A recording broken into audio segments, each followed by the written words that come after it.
کہ قرآن پاک میں ہے افحسبتم انما خلقناکم عبثا وانکم الینا لا ترجعون، تم نے یہ کیا سمجھا ہے کہ جو تمہیں یہ زندگی دی گئی ہے یہ کھانے کے لیے، اڑانے کے لیے، بہانے کے لیے، موج مستیوں کے لیے نہیں، ایسا نہیں ہے۔ ہماری زندگی کا ہر لمحہ جو ہے وہ لکھا جا رہا ہے، جیسے یہ ویڈیو بن رہی ہے۔ تو ہم نے سوچا کہ اپنی زندگی کو اللہ کی مخلوق کی خدمت میں لگائیں، اور خانپور جیسے چھوٹے شہر کی ایک چھوٹی سی انجمن تاجران، تو اللہ پاک نے وہ احسان فرمایا کہ میرے ان دوستوں کی وجہ سے ہم نے وہ کام کیے جو منسٹرز بھی نہیں کروا سکتے تھے۔ خانپور کا جو پہلا ڈیجیٹل ایکسچینج تھا وہ تاجران لے کر آئی تھی، ہمارا کوئی نمائندہ لے کر نہیں آیا تھا۔ خانپور میں جو ٹرینوں کے سٹاپ ہوئے تھے، وہاں پر جو ہائیڈرنٹس بنائے تھے، جو واٹرنگ اسٹیشن ڈکلیئر کرایا تھا، وہاں آج بھی پورے پاکستان میں سب سے زیادہ پانی استعمال کرنے کی جو ٹوٹیاں 55 ٹوٹیاں ہیں، اور جو مسافر خانوں میں واش روم ہے، اور جو مسافر خانوں میں پانی کا انتظام ہے، یہ مرکزی تاجران نے کرایا تھا، کسی سیاستدان نے نہیں کرایا۔ ہمارا جو انڈر پاس بنا ہے، آپ نے تو بنوائے ہیں، وہاں ٹائلیں لگوائی ہیں، وہاں کا جو انڈر پاس بنا گیا ہے جہاں آنے جانے کے لیے شہر کو 2 حصوں میں بڑی تکلیف کی پھاٹک ہونے سے، وہ انجمن تاجران نے بنوایا ہے، لوگوں نے دوسروں نے نہیں بنوایا، بلدیہ نے نہیں بنوایا۔ جب بن گیا تھا تو بلدیہ نے 1.5-2 لاکھ روپے دے کے ساری اینٹیں لگوا دی تھی۔ خانپور کا ہر اسکول، وہ سیکنڈری ہو، وہ ایلیمنٹری ہو، وہ پرائمری ہو، آج سے 20 سال پہلے جو مسنگ فیسلٹیز تھی وہ تاجروں نے پرووائڈ کی ہیں۔ اور اس سے آگے اللہ نے احسان فرمایا، خانپور کے ہاسپٹل میں جتنے اے سی تھے، جو پنکھے تھے، جو پیشنٹس بینچز تھی، وہ ہم نے پرووائڈ کی تھی۔ بچوں کو سالانہ یونیفارم کتابیں ہم دیا کرتے تھے۔ اور کسان ویلفیئر سوسائٹی یہ بالاکوٹ میں گئی، ہم نے وہاں 4.5 مہینے کام کیا، 53,000 مریضوں کا علاج کیا۔ خانپور میڈیکل ریلیف کیمپ اور میڈیکل سینٹر جو ہے وہاں ہم نے بنایا کہ وہاں پر فیڈرل کاسٹرو اور مہدیر کا بیٹا اور اس کا بھتیجا آ کر میرے ساتھ 22 فارن کے ڈاکٹروں کے ساتھ ہم وہاں خدمات سر انجام دیتے رہے۔ یہ تاجروں کی اصل خدمت اور انسان کا اصل مطمئن نظر یہ ہونا چاہیے۔ یہ زندگی نہیں ہے کہ 4 سال میں آپ نے کیا کیا ہے۔ مجھے تو سخت حیرت ہوتی ہے، میں جو کارنامے ہیں فاؤنڈرز گروپ کے وہ میں نہیں گنواتا، میاں عامر صاحب اور آپ سب کو پتا ہے، یہ ازہر من الشمس ہے۔ کہتے کہ بلائنڈ مین از نو جج آف کلرز، جن کو سمجھنا ہے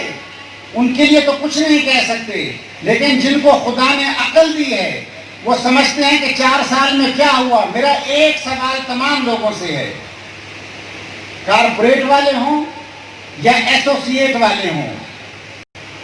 قرآن پاک میں ان اللہ یامرکم ان تؤدوا الامانات الی اہلها واذا حکمتم بین الناس ان تحکموا بالعدل۔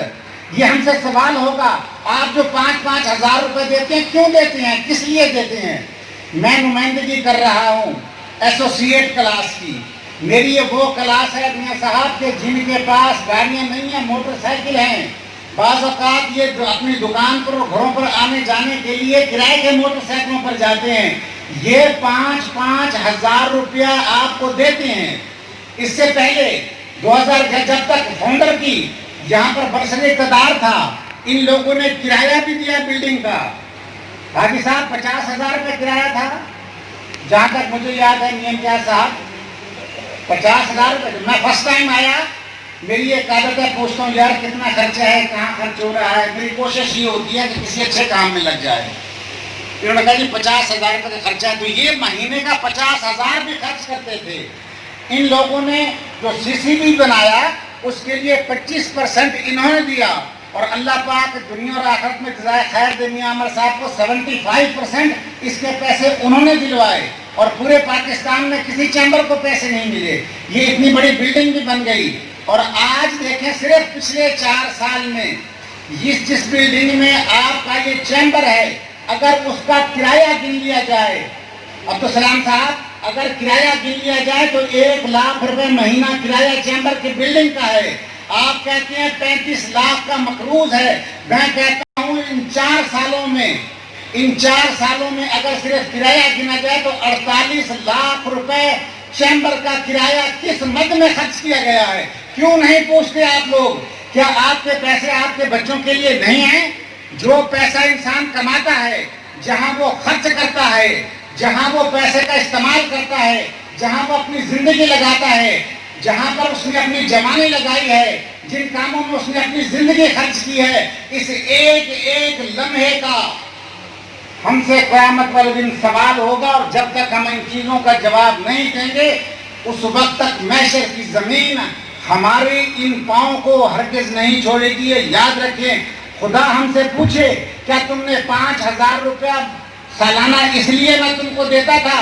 اپنے محلے کی کسی غریب پڑوسن کو نہیں دینے، اپنے غریب کسی یتیم کو نہیں دینے، کسی سکول کے اس بچے کو نہیں دینے جس کے پاؤں میں جوتے نہیں ہیں، کسی ایسی بیٹی کو نہیں دینا جس کا دوپٹہ پھٹا ہوا ہے، کسی ایسی غریب عورت کو نہیں دینا جو اپنا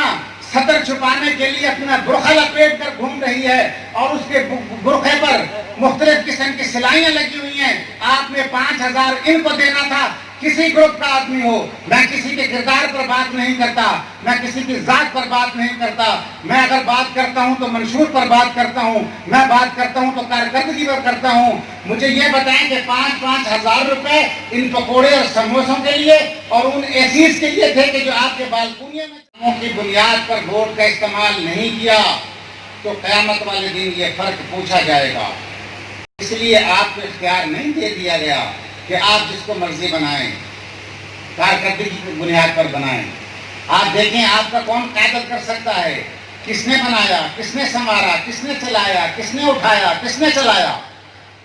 صاحب کو حاجی صاحب دل برداشتہ تھے، حقیقت میں جنہوں نے بنایا، جنہوں نے خون دل سے آبیاری کی، گلستان کی، بہار آئی تو وہ گلشن میں پہچانے نہیں جاتے۔ اور جس طرح حاجی صاحب کے ساتھ ہوا، نکلا جو تیر کھا کے کمین گاہ کی طرف اپنے ہی دوستوں سے ملاقات ہو گئی، تو حاجی صاحب تو دل برداشتہ تھے۔ میں نے کہا حاجی صاحب نہیں، آپ اس لیے نہیں کہ چیمبر کے لیے، مجھے پتا ہے آپ کو چیمبر، آپ کا کوئی آدمی چیمبر کا پریزیڈنٹ نہیں بنے گا،